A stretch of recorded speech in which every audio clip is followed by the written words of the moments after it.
What's going on, y'all? My name is Joltage, and today we're bringing you LCUU recap pod for LPL Week 4. We're a day late because, just circumstances prevented it from being recorded on the Sunday, but we're here. Today with me, we've got, standard guest. We got Kip on the line. Hello. We've also got other standard guest, Zero, making, I don't think he's missed one of these yet. Hey guys, how's it going? And then making his debut, we've got Albinson here. Say hi to the people. Hi everyone, happy to be here. Yeah. For the first time. Yeah. And so we'll be able to hear yet another new perspective on this LCU meta and these games that went down.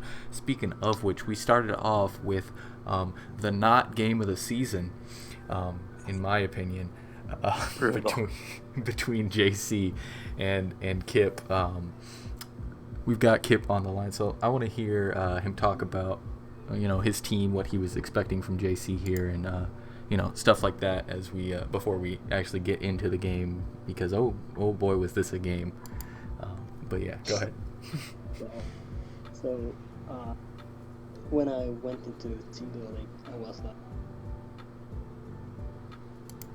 Well, that's a great start. I know JC Diglett as switching for the Joltik, so I brought Bunkaboo Super in order to check Diglett Alola really consistently, and then I had it landed to keep switching into Katni and never give it any chance to get any mileage. It ended up bringing neither, and I ended up getting a really bad matchup.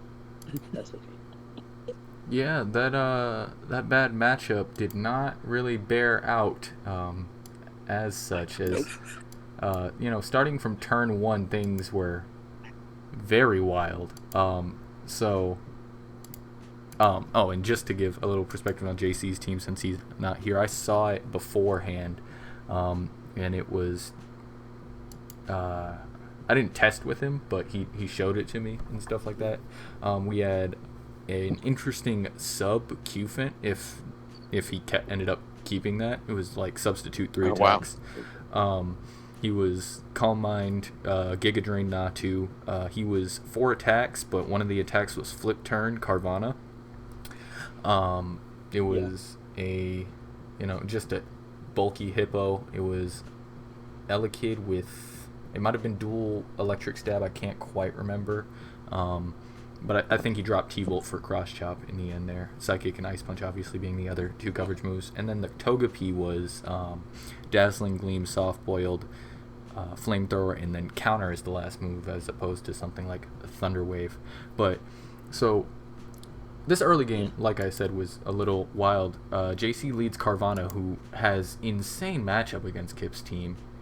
And Kip leads Sandshrew, so, naturally, you think that, JC might just go for a Waterfall or / Liquidation, because nothing switches into both that and Crunch, I don't think. Nope. But he instead switches out to his Natu. Perhaps he was fearing the Scarf Sandshrew. He's seen that from Zero. Not that I would have been fearing it. Or, perhaps he was worried that Kip's Sandshrew was super bulky and didn't die to the Waterfall. But that was weird. Kip also was weird here and stayed in like a madman. I mean, not like anything switched in anyway, but like, I wouldn't have stayed in. I needed all 6 Pokemon on this team in order to beat Carvanha eventually. I just hoped he wouldn't lead with it and I would get Stealth Rock and then pretend to force it out with Bumpkaboo from time to time. And then my quick attack Elekid could have picked it off at some point, after it takes a lot of hazard and life from damage. Obviously that didn't work out, and then I was like, I have no plan.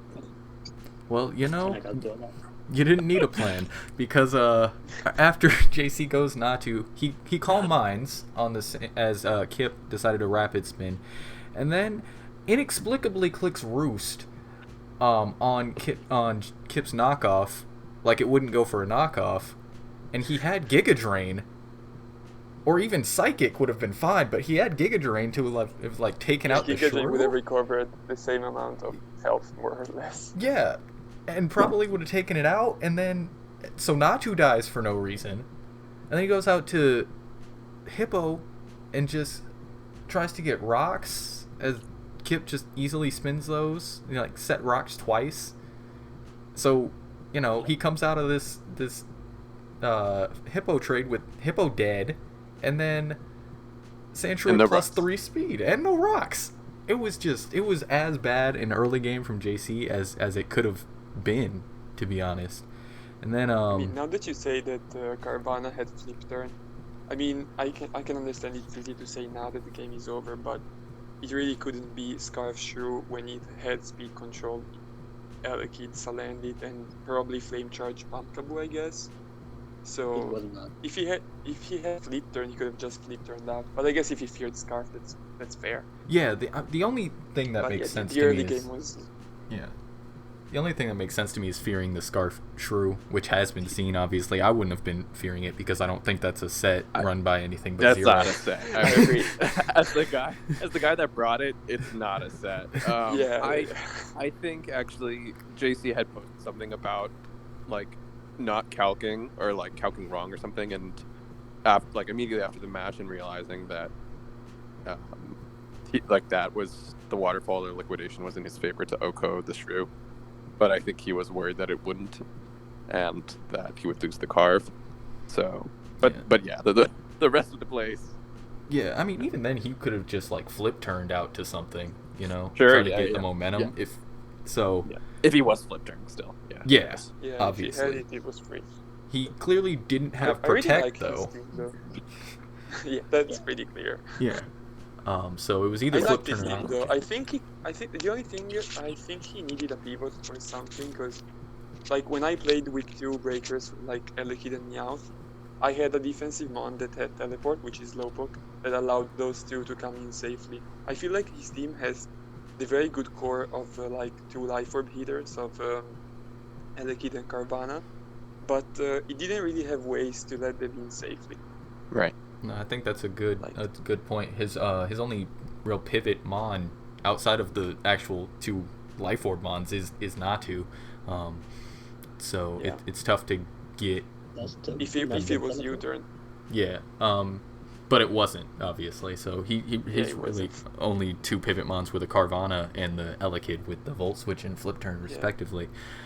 So they can't exactly go in and out to each other. So I think that's definitely a good shout. Would have been definitely helpful for him to have been able to actually get them in positions to start hitting things. Though we Right. did, Even just a parting shot Phantom or something. yeah, Like any Yeah. sort of Yeah. Any kind of slow bulky pivot. Yeah. I feel that. But yeah, Kip picked up the win pretty straightforwardly after the early game, and Kip mentioned he had the quick attack Elekid. What was that for? Really, just extra assurance, because it's not a very strong move, really. No, it's not. But I was just like, to flex. I might as well test it out. I have no priority on, and I do want to use these 6. The other option was fake out Salandit, and I think that's even worse. Oh yeah, that is. You could have Shadow Sneak Pumpkabooed if you decided to go like Oh, physical right, or even right. mix, but depending on what you That's- wanted the priority for, like say you wanted it like as extra Carvanha insurance, the Shadow Sneak obviously isn't good there, but It's also nice that Elekid is just naturally faster, so the quick Yeah. attack's going to go first, yeah, even in a scenario where you're against another priority user. So that makes sense, I guess. But yeah, no, it's for an sure. interesting one. I have Yeah. definitely been screwed by it before when I set up a Sandshrew to Oblivion on a Grubbin, and then he came in and revenged me with quick attack that I didn't see coming. Very irritating. Yeah, he did it with my core fish. Yeah, he's got me with it too. I don't Yeah. really remember when, but But yeah, that was a solid win from Kip, who is playing me this week, but we'll get to that later, or next week rather. But he improves to 3-1 on the season now, and Yep. JC sitting at 2-2. if I remember correctly. So not a bad showing so far overall, though this week was definitely not great. But let's move on to the next game, which was between KSG and Zero. Zero obviously in the call, so we'll be able to explain his team. But KSG brought the first of what were 3 sand teams that we saw this week, and we also saw a ton of sand shrew usage in general. But we'll notice that more later on. Zero, why don't you talk us through what you were thinking here for this matchup against KSG? Yeah, man, I'm still pretty disappointed about this game. We were looking at KSG's teams that he brought so far, and he was looking pretty ground weak. So we also were building around sand primarily. I had 2 other teams that I was testing pretty extensively, as each of you guys know. And I was actually going to bring a version of a team that Joltage built and is a current sample team by the name of the Misty Palms Oasis. I made some changes to that team, but that's kind of what I was planning to bring. And then at the last minute, I, for whatever reason, changed my mind and unfortunately ran into a pretty catastrophically bad matchup. I think between the matchup and, kind of getting probably turn 1 and turn 3 wrong, I sort of just tilted really badly and did not play this at all the way I should have. So KSG pretty much walled me pretty hard. I mean, my team had 0 ground resist. I guess I'll talk about what I was hoping this team would do. So the team was fight spam, poison spam with substitute Smoochum. So this team has some pretty awesome breaking power, but is a little bit, lacking defensively. And this was pretty much like nearly the worst possible,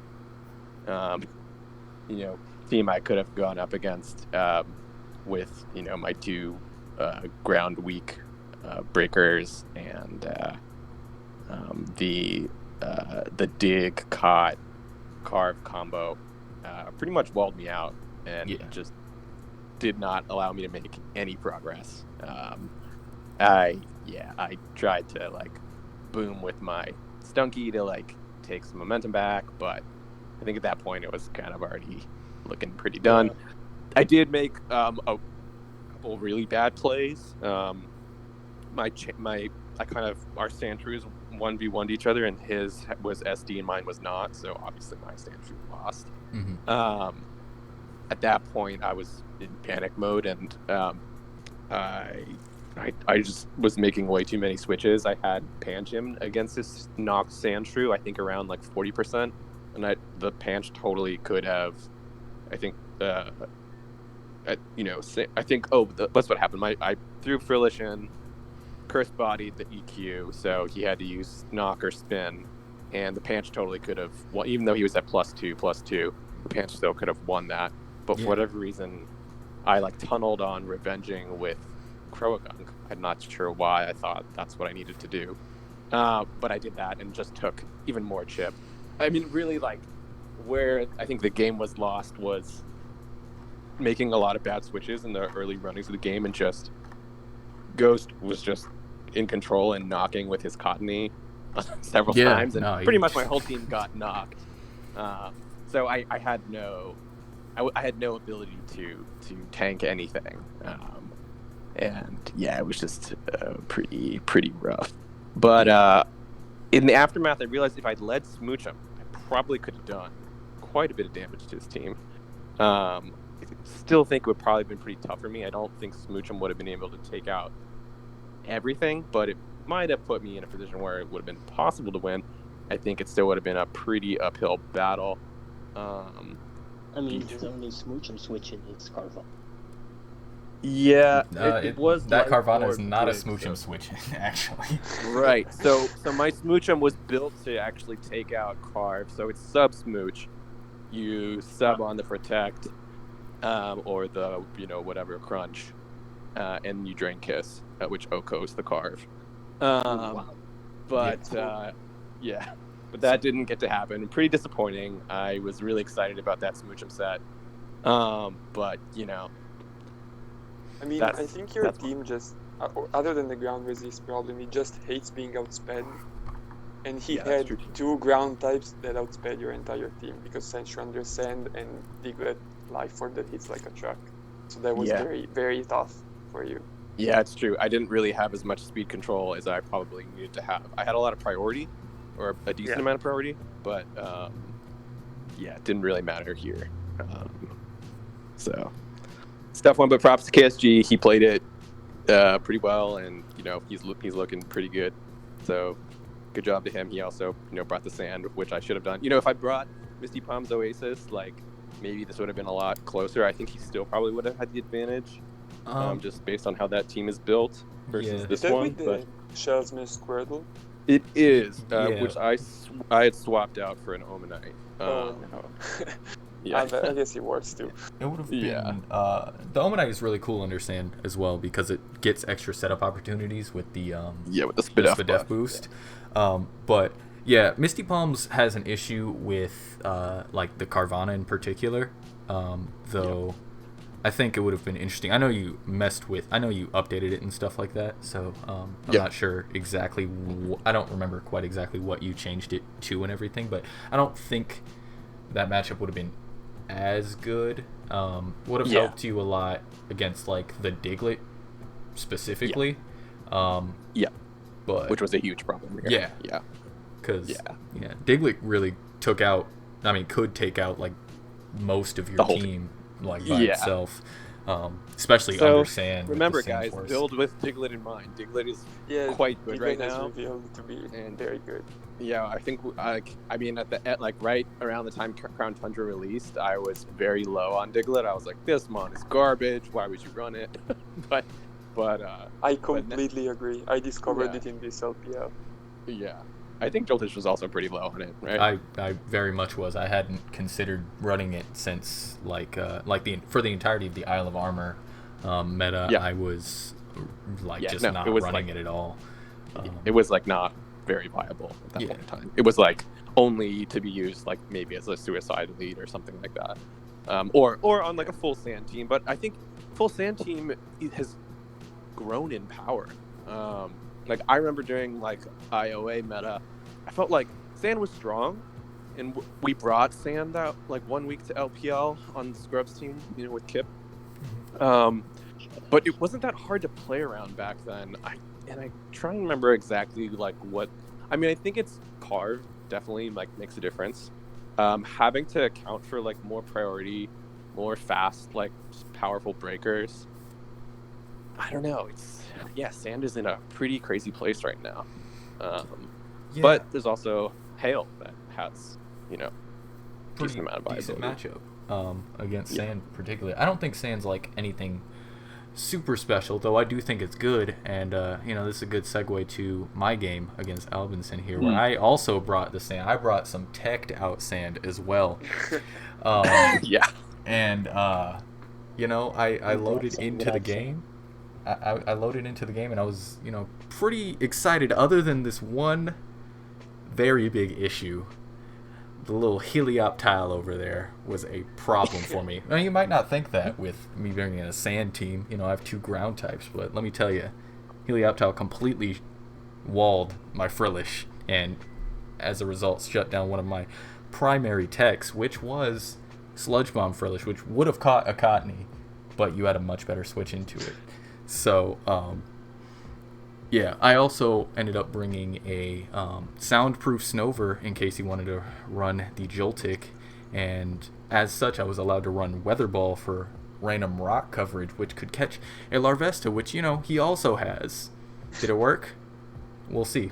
And then, the rest of it is just, standard. The Sand Core in Hippo Shrew. We've got SD Pancham, 15 speed because I can't run 14 anymore. And then we've got a set I've been finding a decent amount of success with in tests, at least, with 4 attacks Mime Jr., with one of those attacks being Future Sight. And the idea being that Future Sight only really wants to be switched into by Stunky as our main as our main dark type, and then like steel types as things that resist it. And none of them really enjoy switching into dark types very well. So like the Future Sight plus like the ground type really can put a lot of pressure on teams if it can work out. That didn't get to be shown in this game either. But let's hear what Albinson brought in on his side. Okay, so the team was built by His originally. He's the one that has been building my teams thus far, because I've been kind of busy and he's been very good at it. I had to change some stuff this week because the team was kind of slow. Like the Diglett Alola was originally a slow Q-Fin, so I had to make that change because otherwise the only speed control was Aquajet from the Corfish. We also used some sets that I like the especially defensive Diglett. I think is in a very good spot right now, being able to switch into Joltik pretty nicely and tank 2 vacuum waves aside from like Xeros, I think, or like Life Orb Krogans. I also like Berry Juice Helioptile because I think like a problem that Helioptile has when it's Scarf is that it always forces mind games. Like, do I click Volt Switch into his ground type, or do I click Surf into his like Cottony or something, or his Frillish? So it's always this kind of mind game. But with Berry Juice, it was mainly meant to switch into Natu, Berry Juice up and force it out, and then being threatening with its combination of Thunderbolt and Surf, and also the U-turn and Glare, which I think is a very good move. Glare is awesome. Underrated. Yeah. Yeah, no, the Berry Other Juice. than that, it's pretty standard. Yeah. Oh no, not really. Corfish had Aerial Ace for the Krogunk matchup, because Krogunk is very bad for my team, especially if rocks get up. Like my Larvesta becomes useless, and I have no switch into Krogunk whatsoever. So I had to put something there to not be completely walled by Krogunk. Fair Didn't enough. come into play though, that's sad. Yeah, I thought about bringing gunk. I have a sand that I was thinking about that did have the gunk on it, but yeah, I ended up bringing this. And so turn 1, we've got the Helio, and Helio obviously is as I mentioned, is a big problem for me, is like it ruins one of my like tech moves, not in with my Sludge Bomb Frillish. And then I think I blunder turn 2 going Frillish on the Sandshrew rather than Snover, I guess, because it being knocked there really just kind of took it out of the rest of the game, and I think that it was almost insurmountable for me. I probably should have gone Snover instead, though. As was later revealed, he had the poison jab on the Sandshrew there, so my Snover could have easily just been killed there as well, though he decided to switch out at that point anyway, which I was kind of surprised about. But what? Yeah, I wasn't sure about your set. I was really tempted to click Poison Jab there, but I just wasn't sure if it killed, and I didn't want to lose Sandshrew like for any reason whatsoever. Yeah, that's definitely fair. I obviously at that point was not expecting the poison jab, and I thought, ooh, this is the perfect time. Larvesta is the freest Snover switching of all time, even if rocks are up. It doesn't matter. But Albinson didn't see it that way, went to his Diglett, and completely ruined my Weather Ball. Yeah, that was soul sucking for me, as that it just entirely killed momentum. I thought I was getting a nice pick with one of the techs I prepared, and out comes the Diglett, who obviously threatens my team enough, where I had to go. I ended up going Sandshrew to try and just threaten, which forced out his Cottony, but yeah, my Sandshrew wasn't poison jab itself. It was standard SD, spin, knock, and EQ. So Cottony wasn't ever going to go down to that. What ended up happening as a result of my blunder turn 2 is that Frillish wasn't ever able to come out, and so a lot of the game got put on Snover's shoulders. And then the Berry Juice Helioptile came in and just really, really ruined my day, because I tried to chip it, and then it just ended up in full. Another turn I think was pretty key, even though I was down bad by this point, was on turns 10 and 11 when Albinson got his corkfish in on my hippo. Yeah. So we talked about this after the game because I was confused because of what ended up happening. So turn 10, he goes for the swords dance on my hippo, which is fine. If I had gone to Snover on that turn, I would have outsped and been able to just kill it, I guess, or at least threaten it out. Though it would have probably been a mind game with no rocks up on whether or not you would go to your Larvesta on that turn. But he probably would have went Diglett to be safe. Who knows? But so I was fearing the knockoff in both of these turns, both on the Swords Dance and then on the Aqua Jet, and especially on the Aqua Jet turn. And I was considering going both Snover and Frillish, but I knew neither of them could take the knock into the Jet, or just the knock in Frillish's case. But if you went for the water move, Frillish would heal because I was water absorbed because I'm running a sand team. But he ended up, that fear of the knock ended up just having me lose my hippo, and I was like, I couldn't believe that he went for the Jet on that turn. So Yeah. I can explain though. Yeah. I mean, that was clearly a misplay, of course, because your Frillish was water absorbed, which I didn't even consider. And in my mind, like, if your Frillish is not water absorbed, nothing in your team tanks to Aqua Jets at +2, so I can just go for Aqua Jet. Yeah. To be fair, there was clearly a misplay, but it was impossible for you to punish that, because you would have had to go hard Frillish on a +2 core fish. Like, if clicking Jet there is a bad move, going Frillish is an even worse move there, so... Yeah, which is why it was really hard to punish. Yeah, which is why I didn't end up going for it. But it made me like But it was a misplay, I agree.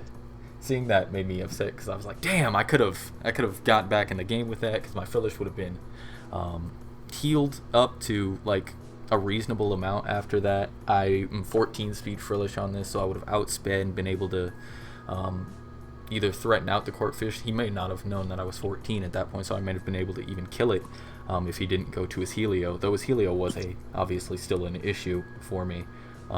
But to have not lost the hippo on that turn and to have gotten the Frillish back up would have definitely left me in a better spot as the rest of the game goes out. But losing the hippo meant that I didn't even have my sand available to me as much anymore. Yeah, from that point it was just really tough for me. Sandshrew comes back. Yeah, the reason why I kept Larvesta and didn't want it to take 50% is because I wanted extra insurance versus bench. Because I knew Codney was gonna get chipped down by your Sandshrew, so I needed Larvesta as healthy as possible to burn your bench up. Because otherwise it's really threatening for my team. And he got burned. That was definitely true because my after a while I decided that was gonna be my only chance of winning. After the cot went down and out came Diglett, I was like, I guess Pancham is my only option. I went for an SD. I went for a knockoff on the obvious Larvesta. In hindsight, I probably could have gone out to Frillish and then strength sapped up on that turn, like made a double. That probably would have been the better play, but I was making desperation plays at that point to just try to get in a spot. Once the Pancham was burned, it was lights out from there, really.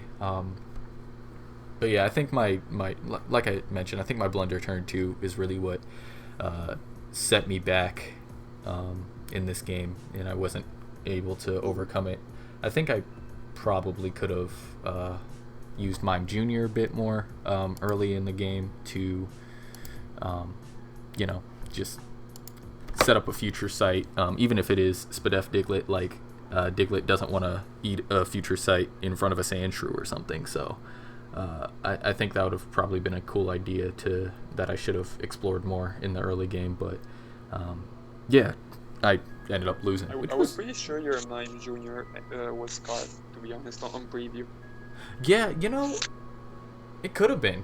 Yeah, that's definitely viable. I haven't been running a whole lot of Scarf lately, especially. Yeah, I feel like that's not a very Joltage thing to do. Yeah, I don't run. If you're running Future Sight, I can understand not running Scarf Mime, but Yeah. If it's not future sight, I think it can work.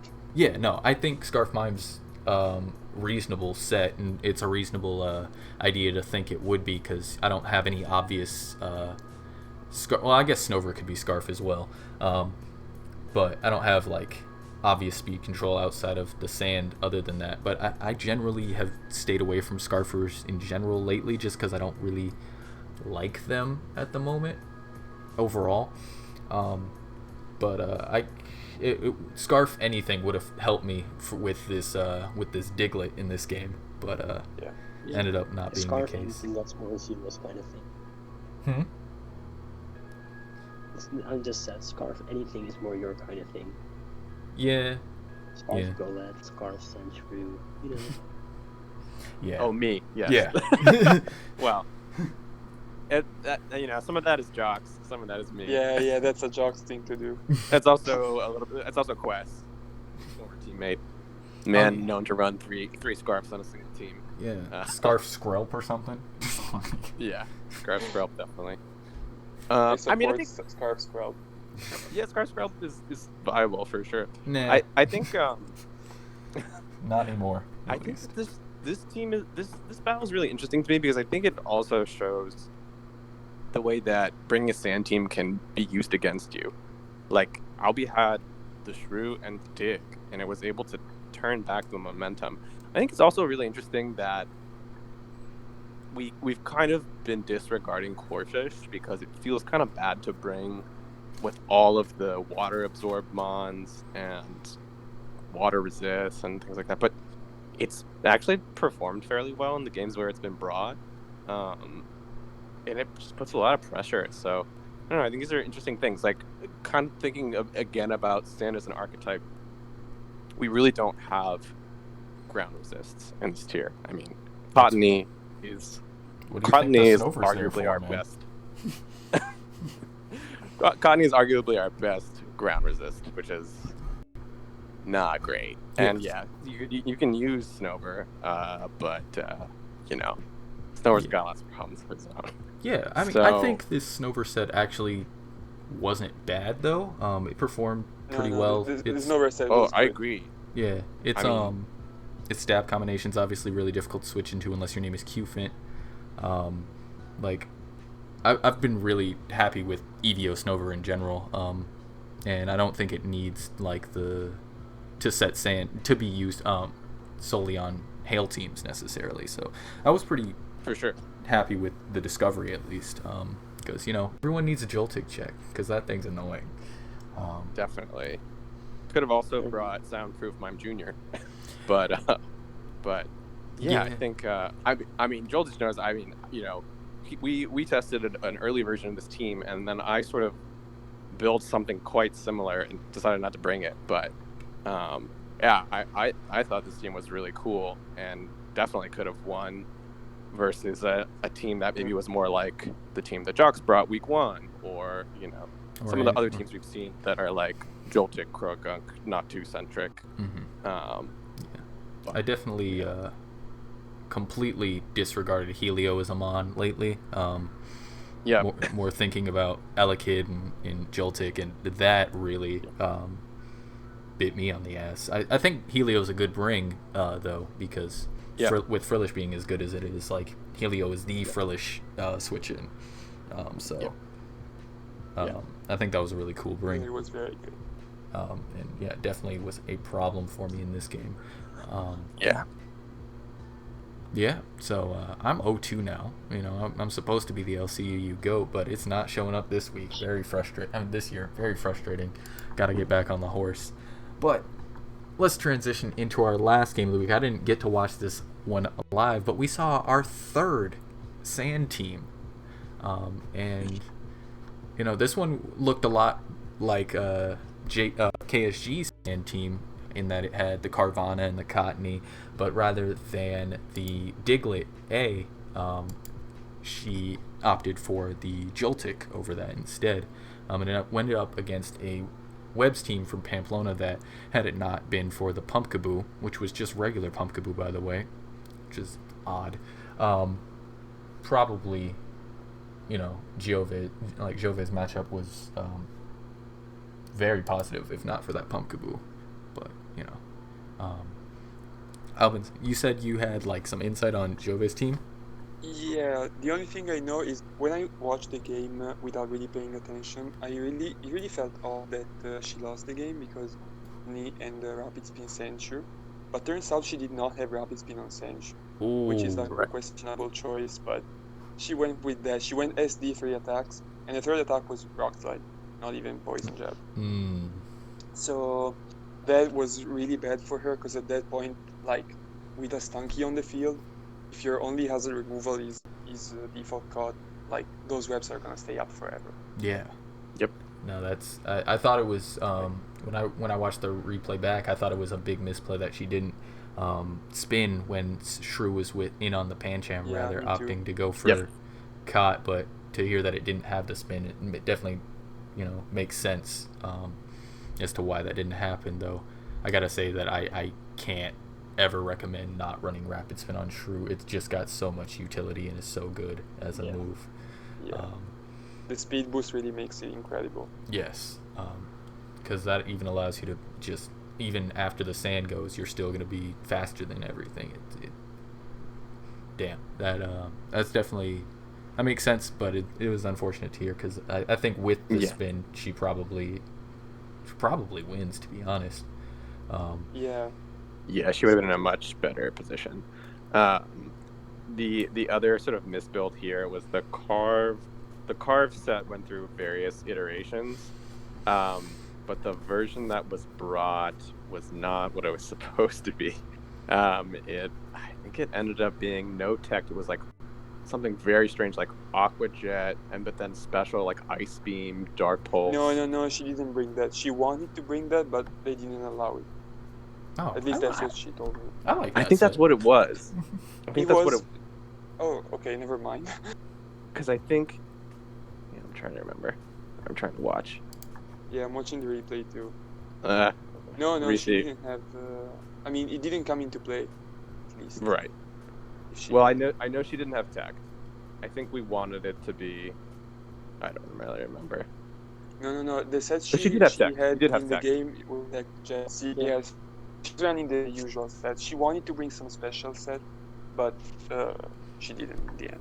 Yeah, I think special's probably worse than physical. I don't mind running like Aqua Jet over like Protect or something if you want to run special, but it has a harder time getting through like Krogunk in particular, who can honestly just switch into the special one, where it can't do that versus the physical unless you get a play right, basically. But yeah.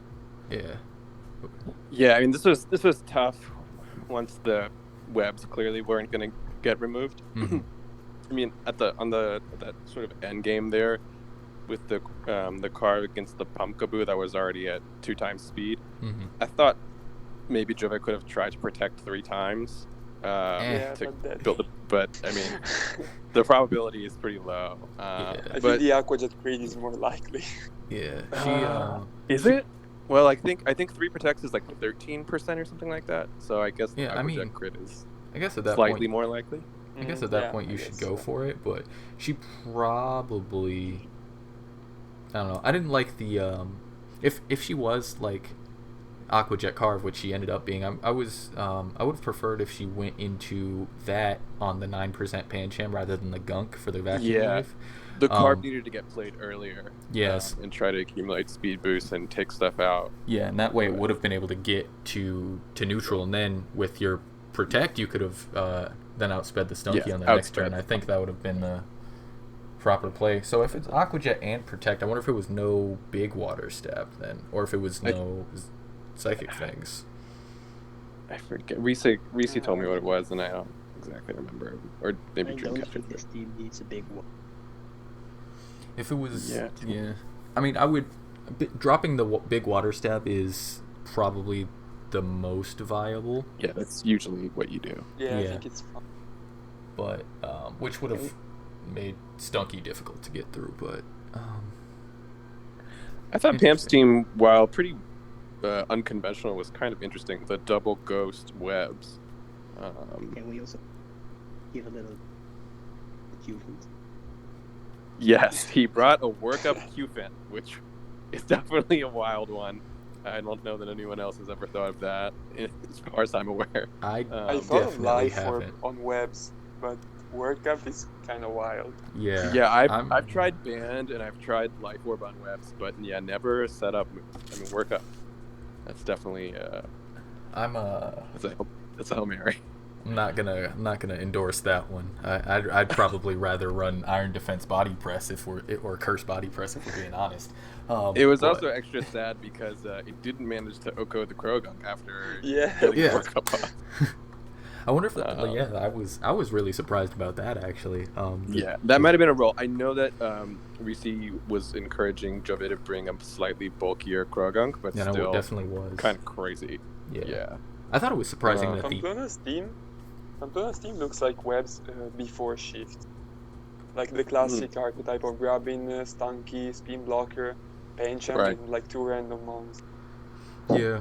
The only difference is like there's no Shrew, which was on every Yeah, team. no but, spinner. yeah. Right. So its matchup against opposing webs is difficult. At least, but webs hasn't been a huge player in this LPL season. Yeah, this is our so first far. webs, right? Wasn't this our first No. webs? I think No, it is, yeah. Kip brought it once. Oh, but he didn't. Oh he yeah, didn't yeah, web. yeah, keep that. Yeah, He didn't get webs down. He just won. yeah. Right. He doesn't even need webs. Yeah, Didn't need it. But exactly. the physically oriented Krogunk was something we hadn't seen yet either, and I thought that was That's true. interesting. I tend to prefer special Krogunk just because Vacuum Wave's by far Krogunk's best move. Yeah. So I kind of like that having that as strong as possible, and Right. but physicals. I think mixed is Interesting. fine, but I think you need the poison move to be special. Like, I think you can get away with poison jab when you have sludge wave and sludge bomb available.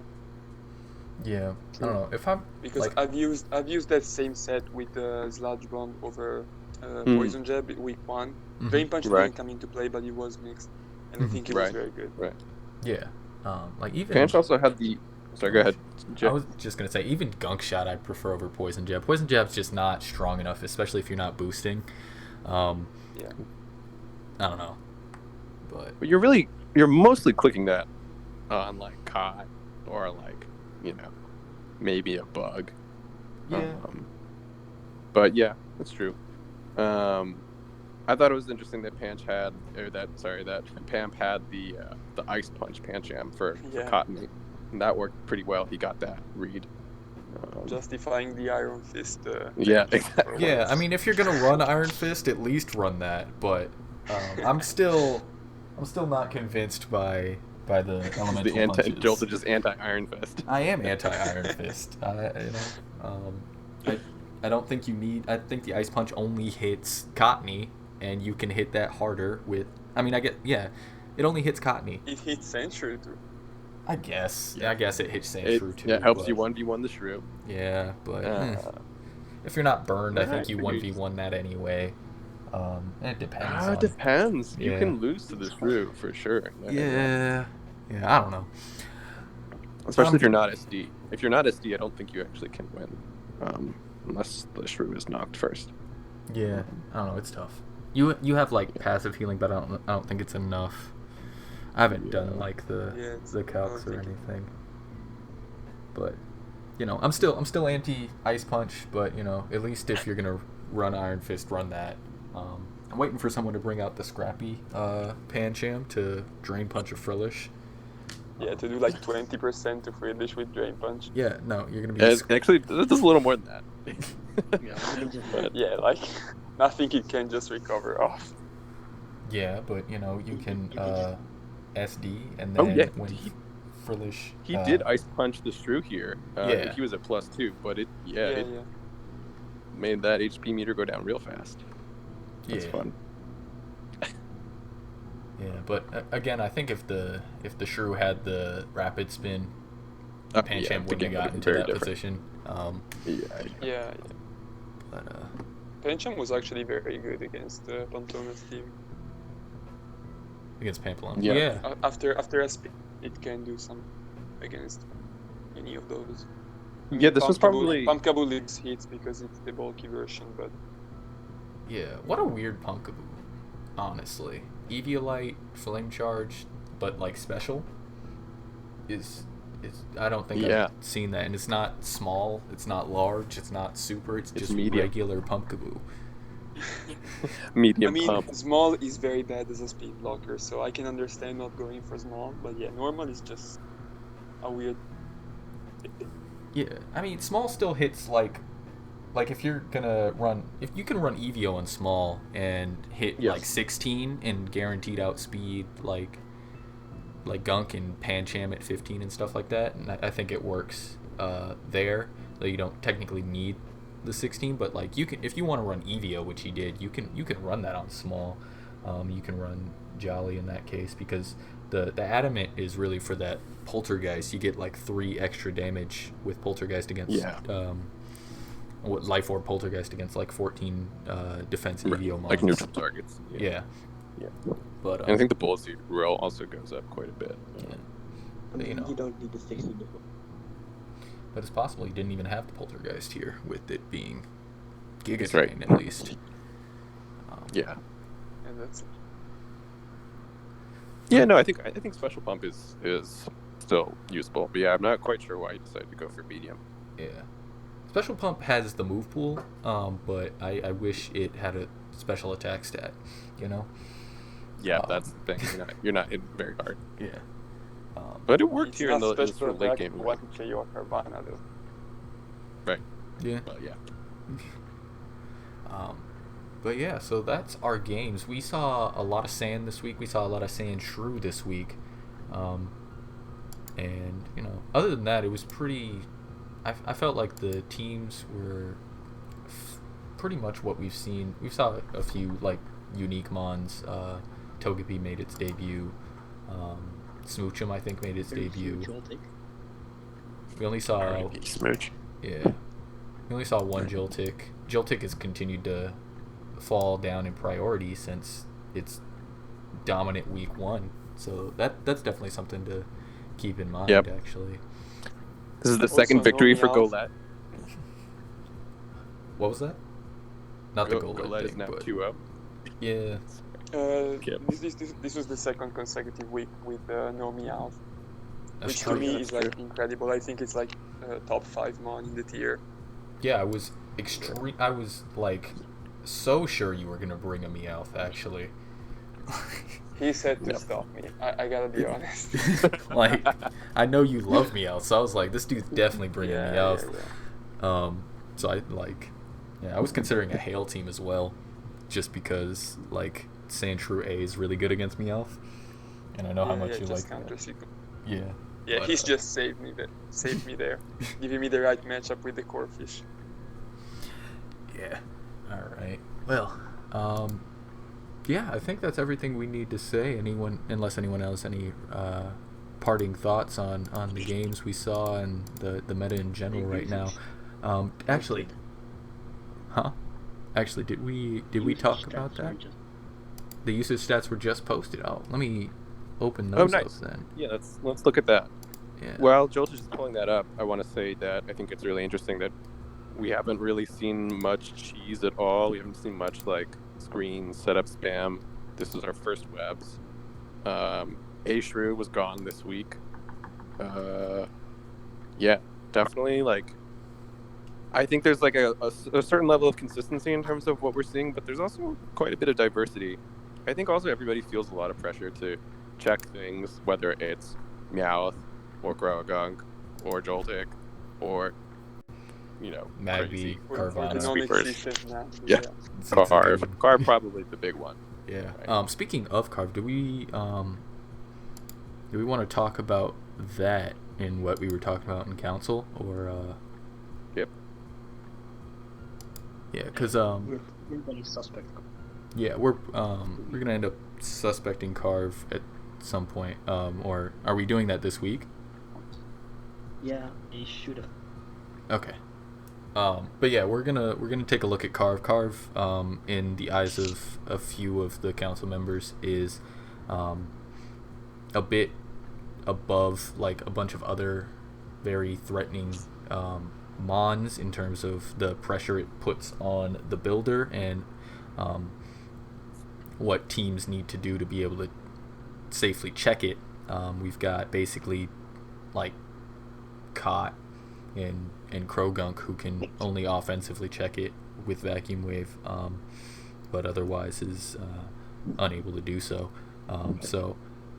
There's also some thought that it's not really a Carve being broken problem. It's just that there's a lot of pressure created by a bunch of threats that we have, like we said, the Magby, the Zigzagoons, the Meowths, the Joltix, the Panchams, the Krogunks, the all of these offensive threats we have. Omanite, like the combination of all those makes it is just the creating this feeling that of pressure in the builder that I don't think we've seen so far in this gen up till this point.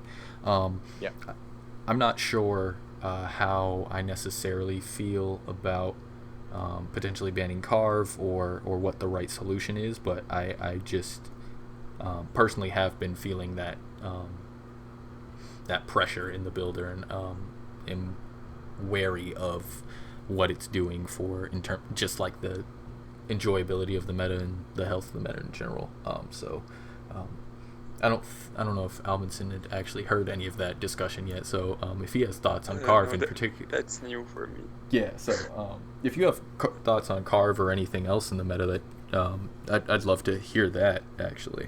So I think Carve is not necessarily broken, but I agree that like if you put Carve and, for example, Elekid together, suddenly the Cottonee is forced in a lot of times, takes a lot of chip, and it's in range for any attack, and at that point Carve can just sweep.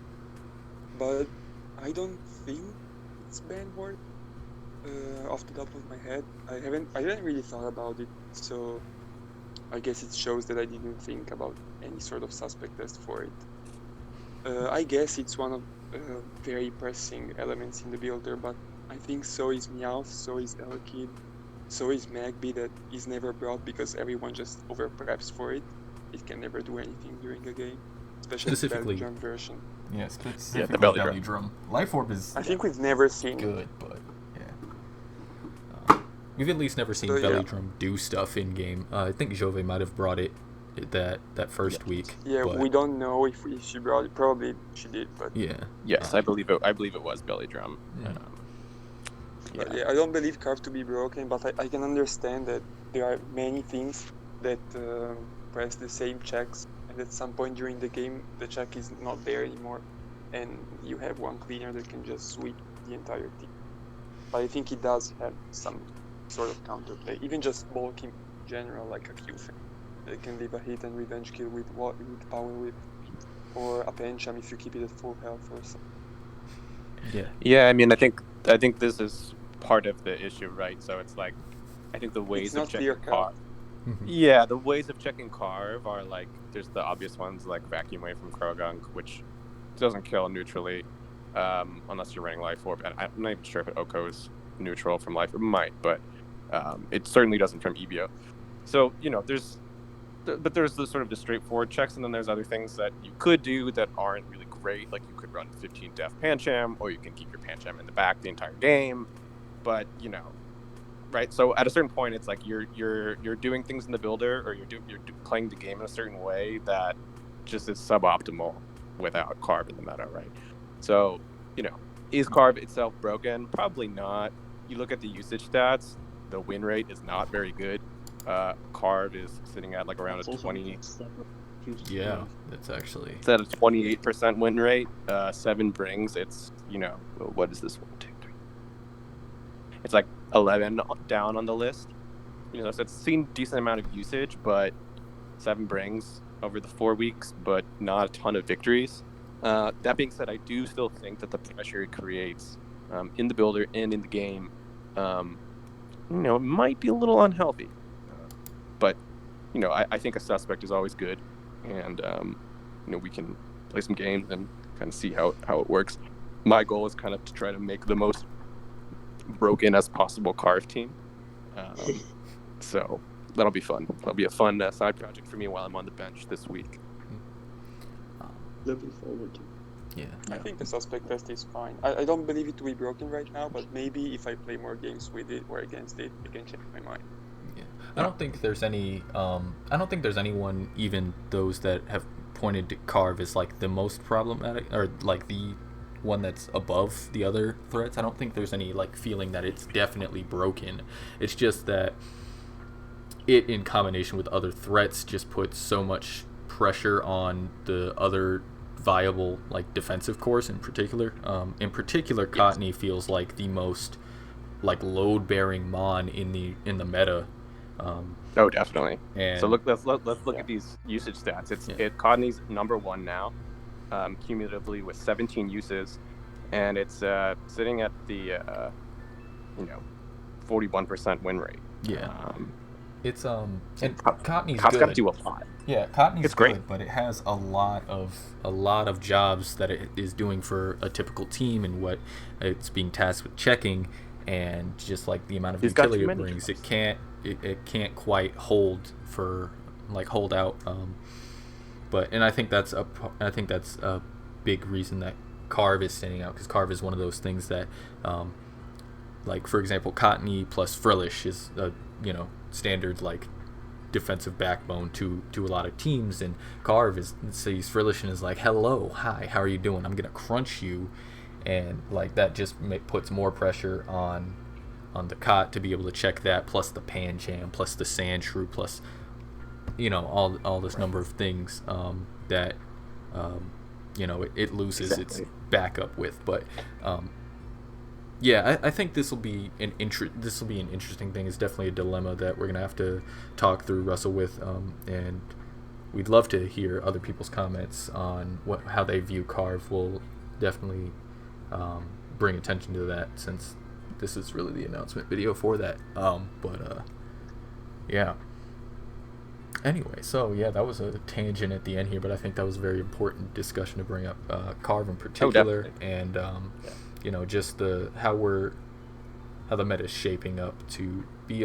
It feels just precarious in terms of health to me right now. But yeah, it's very tough to bring a team that covers everything. Yeah, more so than usual in LC or in LCU. I like the diversity, but I can understand. I feel that in the builder it's very tough to.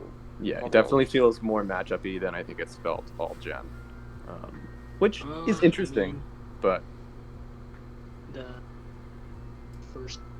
TLC won the first drop, Pancham and Shuttle. Then it was also very, very nothing. Yeah, like that. It also was very matchup-y. It's Yeah, I don't. I felt like that was a more consistent time.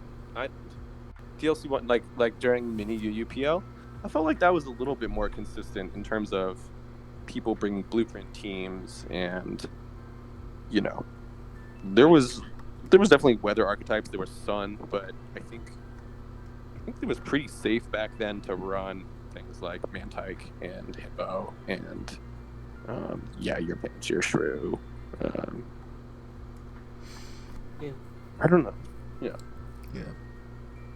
But it's definitely an interesting time in LCUU, and we look forward to hearing other people's thoughts on things. But I'm gonna take us home out of here right now. We've been recording for an hour, so I think people have heard enough. If you've enjoyed the video and you've made it this far, first of all, good for you. Get a cookie or something. But make sure you hit the like button if you enjoyed it, and stay subscribed for more competitive LCUU content, maybe competitive SSLC content. I'll be uploading my seasonal games. Yeah. Which we'll see how far I get in that. Voltage. What's up? Oh, you said go. Okay. Cheering you on. Yeah. Okay. Yeah. But yeah. So I'll see you next time. And bye. Say goodbye, everybody. See you guys. Bye. All right.